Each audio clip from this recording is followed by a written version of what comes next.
आज हम लोग पढ़ेंगे मौसम के अनुसार फसल।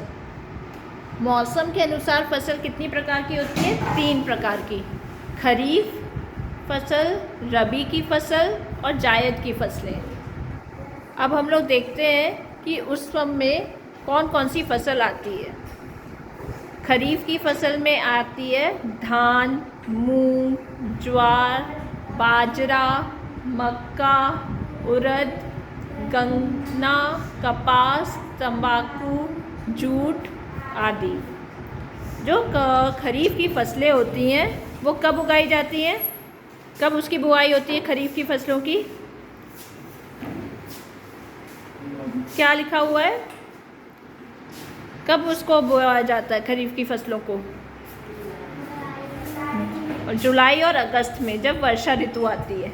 ठीक है, खरीफ की फसलों की जो बुआई होती है वो कब होती है? जुलाई अगस्त में, वर्षा ऋतु में। ठीक है, और जाड़े के प्रारंभ में मतलब कि नवंबर आते आते उसको काट लिया जाता है। ठीक है, हमेशा याद रखना जो खरीफ की फसलें हैं उन लोग को कब बोया जाता है? जुलाई अगस्त में, वर्षा ऋतु के प्रारंभ में। और काटा कब जाता है? जाड़े के प्रारंभ में काट लिया जाता है। और उगाया कब जाता है? वर्षा ऋतु के प्रारंभ में, जुलाई अगस्त में। दूसरी तरह की फसल होती है रबी की फसलें। कौन सी फसलें? रबी की फसलें।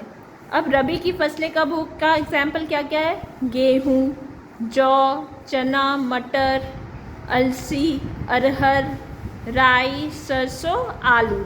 ठीक है, रबी की फसलों का क्या होता है कि ये जाड़े के प्रारंभ में उगाई जाती है। जाड़े का प्रारंभ कब से होता है? नवंबर से माना जाता है। ठीक है, और नवंबर में उगाई जाती हैं। और गर्मी के प्रारंभ में, जैसे ही गर्मी का शुरुआत होता है मतलब कि अप्रैल आते आते उनको काट लिया जाता है। ठीक है, अब होता है तीसरी तरह की फसलें, जायद की फसलें, जो अभी तुम लोग खा रहे हो। अभी के मौसम में क्या क्या खा रहे हो? तरबूज खा रहे हो, खरबूजा खा रहे हो। ठीक है, तो जायद की फसलें हैं वो गर्मी के प्रारंभ में मतलब कि अप्रैल में बोई जाती हैं तथा वर्षा के प्रारंभ में जुलाई में काट दी जाती है। सबसे छोटे समय लगता है, छोटी अवधि लगती है जायद की फसलें में। जैसे ही अप्रैल आया उसमें उगा दी जाती है तरबूज, खरबूजा, ककड़ी, तरह तरह की सब्जियां गर्मियों की। ठीक है, और जैसे ही वर्षा ऋतु का प्रारंभ आता है जुलाई में काट दिया जाता है।